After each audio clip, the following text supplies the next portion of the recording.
season 6 of Sister Wives, Cody and the family are actually going to go see a therapist. This is kind of like a sitcom. You know, the Brown family start a business. The Brown family goes on vacation. The Brown family seeks the therapist. You know what I mean? The therapist. Because they need the therapist, not just any therapist. Because according to Cody, the only therapist he can see and the only therapist who's worthwhile is a therapist who has specialized training in dealing with polygamists, because his family is so unique, it's so different, and so specialized that we need a specialist to come in and solve all our unique problems. The truth of the matter is, Cody, your relationships aren't that special. I don't want to be a jerk about it, but when push comes down to shove, dealing with people is dealing with people. And understanding how relationships work and how they function isn't really tremendously complicated. The only thing that complicates it is when you have dysfunctional relationships and you're putting dysfunctional relationship on top of dysfunctional relationship. When you start stacking them up and you start adding them up, then all you do is create a big old mess. And that's what happens pretty much in the Sister Wives situation. Everybody involved in this situation is not prepared or ill-prepared to be in a plural relationship. They don't have the polygamous mindset. And I'm not speaking as an expert of polygamy. I'm just speaking as a person who understands people. I understand that people, especially as a man who's dealt with women, when you're dealing with women, and this is from my perspective, my opinion, my view. I'm not saying it's 100% right or whatever. This is just saying how I feel about it. When you're dealing as a man, when you're dealing with a woman, you have to take certain things into account. When you're going out, especially in a romantic position, you have to be in tune with how she feels about things that are important to her, things that she doesn't give a damn about. And you have to be in touch with who you are and be honest with who you are and what you're about, and what your strengths are, what your limitations are. Things that affect her, you don't give a damn about, then she might not be a good fit for you. And that might not be a good relationship for you to pursue. I don't give a shit. I don't give a shit how hot she is or how good looking she is. She could be the baddest of the baddies.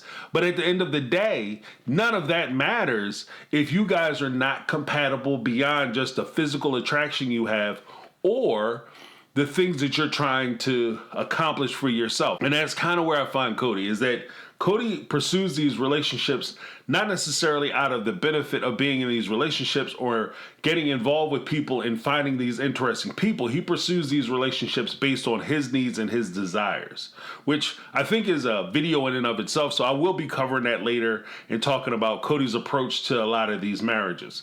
Now, when I look at his approach to counseling or therapy, something that I wholeheartedly support, I think that if you have a problem, you have an issue, and specifically if you're going to your friends, your families, your peers, and you're talking about these problems and these issues, and you can't find any tangible resolutions to these issues or problems or obstacles, you can't find any working workarounds for these problems, that you may need to see somebody who is a professional and can help to give you other alternatives and other ways that you can possibly solve or deal with these things that you're facing.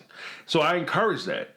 The funny thing about Cody and his family is that he likes to humble brag. So when he goes and seeks a therapist, he just can't go see the normal, everyday, average family counselor or somebody who can help him with, regular relationships. Like they have an allotment of, I got a divorcee, I got somebody who's dealing with relationship issues, I got somebody dealing with abandonment issues, I got somebody with, mama, daddy issues, whatever, and I got the polygamist. He needs to see somebody who's a specialist, and this is how he defines his previous counselor that he was supposedly seeing in Utah for a number of years. Let's take a listen. A few years ago, we started seeing a family counselor and marriage therapist in Utah. Her name is Pat, and she actually specialized in plural families. Her name is Pat, and she specialized in plural families. Well, apparently, Mr. Cody didn't get the script update because when they talked to Pat, Pat had a different story singing that she was singing. Let's take a listen to what Miss Pat had to say. Or Dr. Pat or Counselor Pat, I'm not sure what her, credits are. So no insult intended. I'm not a polygamist. In fact, didn't even pay attention too much to polygamy until I had the opportunity to start working with the Browns. So she never dealt with polygamy before. But she's a professional and she can deal with the situations as it lies. And I'm not even trying to take a hit on her. It's like, this isn't even a shot piece where I'm like, oh yeah, she's totally unprepared. Like, I think that she possibly could do a very good job with dealing with the Browns, because many of the issues that they have nothing to do with polygamy. It doesn't, the problems that Cody has with his wives has very little to do with the fact that he has multiple wives, and more so with the fact that he has issues with his wives. He could be in a monogamous relationship with any one of them and he would still have the same problems. So he needs to get around the idea, or get past the idea, that his problems are somehow unique because he's multiplied his problems, not just the love, but the problems. Now, as we talk about this, let's discuss a little bit about why pluralistic families don't seek therapy. Now, there has been many a time where Christine and other sister wives have said, we don't talk to nobody because at the end of the day, if we did, we were afraid that somebody would come lock up the husbands and split the families up, and we would never see each other again. Let's be honest. Now, one, is that a possibility? Sure. But why is that a possibility? That's the part that everybody keeps leaving out, because in most of the situations where they're splitting up the family, breaking up the family, and locking up daddy and sending the mamas away, is because there's some type of abuse, neglect, or some other issues that are occurring in concert with them being polygamous. So the one crime that they committed about being married to multiple people and having multiple children is not the crime that they're being busted for primarily. That's just an additional crime that they said, okay, well, you don't deserve to have these kids because look at all these other crimes you doing. Like, I'm sorry, like, you can't be in charge of a crime family and then be mad that they're coming to get your people. So when you out committing welfare fraud, you out there, taking benefits, or you're taking money that you don't have any, you're not entitled to from the government or whatever the case may be, and you get busted on those things, then they might also go ahead and bust you for the other stuff that they got you for. So it is what it is. But there is a bigger threat that I think that looms over the idea of these polygamists going to seek help, and that is the threat of the normalization that they try to pass on to the victims being challenged. They don't want somebody coming in and saying, what? He did what? He wants to marry your 14-year-old daughter. He wants to give her to his friend who's 50? That ain't normal. There ain't nothing normal about that. What are you talking about? What, are you crazy? He's telling me that he's going to keep all my paycheck. Whoa. And you can't feed yourself or your kids? That's nothing normal about that. Or he doesn't want me for love. I'm just basically a broodmare that takes care of the children. No, that's not. There's nothing normal about that. You're a victim. You're being victimized. You're being oppressed. You're being abused. Now let's take a listen to how Cody, and I've even heard, like I said, I've heard Christine and other sister wives describe it, but in this season 6 episode, Cody takes the moment to say why, in his opinion, most plural families don't seek counseling or seek help when they need it. Most plural families will not go see a therapist. And the reason is their main fear is that the therapist is going to tell them your problem is polygamy. Yeah, your problem's polygamy. The fact of the matter is that your needs aren't getting met because your husband is out there taking care of his needs and he's not concerned with yours. Your problem is polygamy. That's why you cry a lot. And it's not unreasonable that would be a thing. And it's also not unreasonable that the people who are benefiting from the system or the institution of polygamy don't want the members of polygamy ever talking to somebody who may discourage or challenge their participation in that institution. Makes sense to me. Now, as we talk about that, let's talk about why Cody actually went to seek a therapist.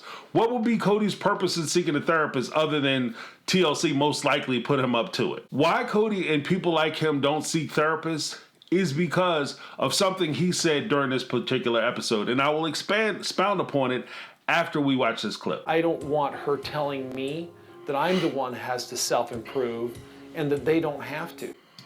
Like, I don't want her telling me that I have to do better and that they don't have to. Or essentially, when people go seek therapy, they go seek therapy because they want to work through a problem or an issue. They have something that they find challenging in their life and they want to get past it. Now, the best way to do that is to go into it with honesty. And part of the reason why I show the converse nature of the way he described his previous therapist and how she described herself. Oh, she's an expert in polygamy, but she's not really, because this is the first time she's ever done it. When you go into these relationships with a therapist, you have to be honest, because the only way they can give you a proper diagnosis or they can actually give you help or good advice is if they actually know what they're advising you to do or not do. If you're not being honest with them as far as your situation is concerned, they can only give you or advise you on the information that you provide. So garbage in, garbage out.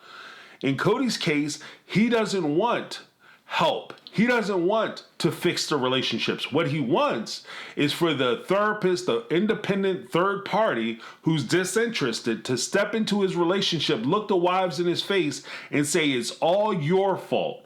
You're the reason why these relationships are falling apart. Cody is doing everything he can. I mean, after all, he sacrificed so much for you, to love you, and you put a knife in his kidneys and all that craziness.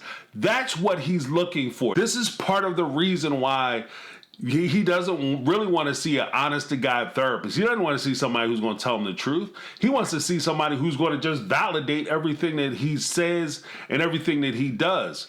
He wants somebody who's going to come back and say, Cody, you're right. These are a bunch of cackling hens who are taking advantage of you and ruining your life. And thank God for you, Cody, because you should be blessed for dealing with them. Now, when you deal with this type of situation, you go into it honest, you go into it forthright. You have to also understand that when you're seeking a healthy relationship, you want people who are going to deal with you as you are. There is a point where the therapist has said, okay, we're going to have authentic people here versus being polite.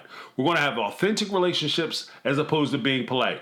Now, when push comes down to shove for just a generic, average, everyday person, polite relationships are fine. There's nothing wrong with polite relationships. Polite relationships are what you engage with strangers. These are people that you meet. You're polite. You don't tell them who you are. You don't go crazy and start, rip your shirt off and start swinging it over your head. That's not what you do in common, decent society. You're polite. Yes, sir. No, sir. You hold the door for them. Okay. And they don't, but the problem with being polite is they never really see who you are. They don't know who you are. They don't know you.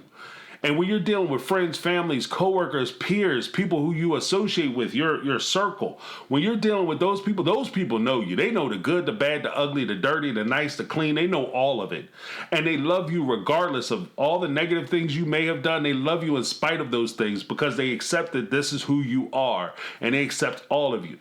Now, when they talk about, I don't feel emotionally safe in this place and this isn't emotionally safe for me, this isn't a safe place, I understand what they're saying, because you should have safe places that you deal with people. And if you recognize that you aren't, you're emotionally vulnerable and you don't feel comfortable in those places, that you may want to pull back. But the problem I have is that when you're dealing with friends and more importantly, family, especially family that you want to build relationships with, then that should be your safe space. If you're not safe amongst your friends and your family, you need to get some new friends and new family. You got to find better people to spend your time with. Because if you're not emotionally safe around them, then you're not safe at all. Because these are the people that you should be safe around. I have locks on my doors to protect me from the outside world. I don't lock myself into a house with problems in my house. I don't lock myself in with people that I can't trust. If I find that I can't trust somebody who is in my home, then they need to be on the other side of that door. Because I don't need to be, second guessing and not feeling safe in a place where I live and I lay my head at night. The places where I'm most vulnerable. Because with your friends and family, these are the people that you should be most vulnerable with. And so I have an issue with that part of it. And I also have an issue with the idea that Cody and the wives don't feel comfortable with each other. That's something that, granted, that's something that they can work on and should work on if they really wanted to build and have those relationships. But in order for them to do that, they all have to want to do the work to make themselves vulnerable and not expect the other person to be vulnerable for them first, or expect the other person to stay vulnerable and they get to keep their walls up and protect themselves. Like, that's not how relationships work. That's not how healthy relationships work. Specifically, it reminds me of the FDLS motto of keep sweet. Be polite, be nice, keep sweet. Keep your mouth shut. Don't say anything. Keep your walls up. Stay separate. Do what the leader tells you to do.